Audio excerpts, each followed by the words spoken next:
그런데 또 궁금한 게 아내 김남숙 씨가 지방간이 있다고 하셨거든요. 예. 지방간은 제가 알기로는 술을 많이 마시면 생기는 걸로 알고 있는데 김남숙 씨가 술을 한 모금도 못 마신다고 하셨거든요. 네, 꼭 술 때문에만 생기는 게 아니고요. 술을 한 모금도 못 마셔도 지방간이 생길 수는 있어요. 간에 지방이 5% 이상 쌓이면 그것을 지방간이라고 보는데요. 흔히 과도한 음주로도 생기는 게 알코올성 지방간이고요. 우리 의뢰인처럼 술은 먹지 않고 비만, 당뇨병, 고지혈증과 같은 대사성 질환으로 인해서 생기는 게 바로 비알코올성 지방간입니다. 그런데 문제는 단백질이 부족해도 지방간 위험이 높아질 수 있다는 건데요.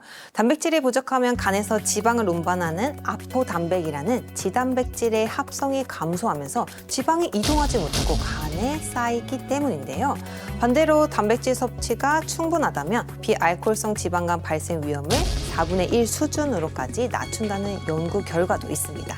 일반적으로 우리가 알코올성 지방간 하면 간염, 간경병증, 심하면 간암까지 가는 거 우리가 알고 있죠. 네. 그런데 이 비알코올성 지방간도 방치하잖아요. 똑같이 간염, 간경병증 등으로 진행될 위험이 똑같습니다. 따라서 우리 의뢰인인 김남숙 씨, 면역력은 물론 간 건강 개선에도 신경을 많이 쓰셔야 할 것 같습니다. 결국 우리 의뢰인 부부의 건강을 위해서는요, 부족해진 단백질, 그러니까 간에서 생성되는 단백질인 알부민을 충분히 섭취하는 것이 중요하다, 이 말씀이에요. 네, 그래서 우리 의뢰인 부부의 현재 몸 건강 상태가 어떤지, 특히 면역력 저하 부분과 간에서 생성되는 알부민 단백질 부족이 실제 어느 정도인지 알아보기 위해서 검사를 실시했는데요. 함께 보실까요?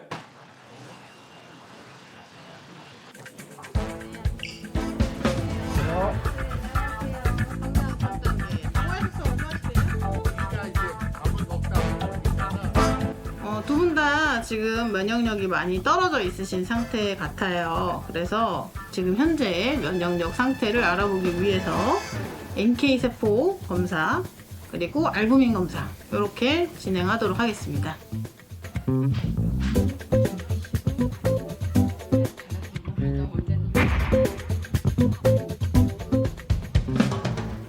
의뢰인 부부가 한 NK세포 검사와 알부민 검사, 좀 생소하긴 해요. 네, NK세포는 바이러스 감염세포와 암세포를 파괴하는 역할을 하는데요. 그래서 NK세포의 활성도가 높을수록 면역력이 강하다라고 볼 수 있습니다. 의뢰인 부부의 검사 결과지를 한번 보실까요? 네. 네, 두 분 모두 NK세포의 활성도가 높지 않은 것으로 나왔는데요. 역시 예상대로 면역력 개선이 필요해 보입니다. 그리고 네. 이 알부민 검사는요, 혈액 내의 알부민 단백질 농도를 측정해서 영양 상태와 간, 신장의 기능을 평가하는 검사인데요. 만약에 알부민이 부족하다, 그러면 필요한 영양소가 제때 필요한 장소에 이동되지 못해서 각종 질환의 원인이 될 수 있습니다. 또한 혈액을 통해서 이동하는 알부민은요, 영양소만 몰고 다니지 않고요, 알코올과 약물 등 독성 물질을 흡착해서 간으로 이동시켜요. 간은 이렇게 이동된 독성 물질을 해독하는데요. 이때 알부민이 제 역할을 하지 못하면 노폐물 배출 그리고 해독이 안 되면서 극심한 피로감, 소화장애, 때로는 피부가 칙칙하고 누렇게 변하는 황달 등의 증상이 나타날 수 있습니다. 좀 우리 의뢰인 부부가 겪고 있는 증상은 지금 그대로예요. 그러니까 실제로 의뢰인 부부의 알부민 수치가 어떤지 결과가 궁금해지는데요. 한번 볼까요? 어떻게 나왔습니까? 알부민 수치의 정상 범위는요, 3.8에서 4.8g/dl입니다. 그런데 두 분 모두 현재 3.5 이하로 알부민이 부족한 상태로 보이는데요.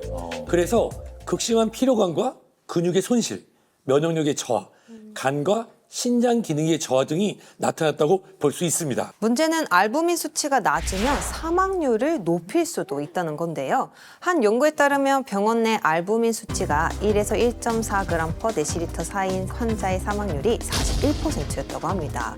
그런 만큼 알부민 섭취는 건강에 중요한 영향을 끼친다고 볼 수 있습니다. 또 한 연구에 따르면요, 알부민 수치가 4.2 이상에서 4.4 미만으로 높을 경우 입원이나 사망 위험이 낮은 것으로 나타났다고 합니다. 저 공부 많이 해야 되겠습니다. 네.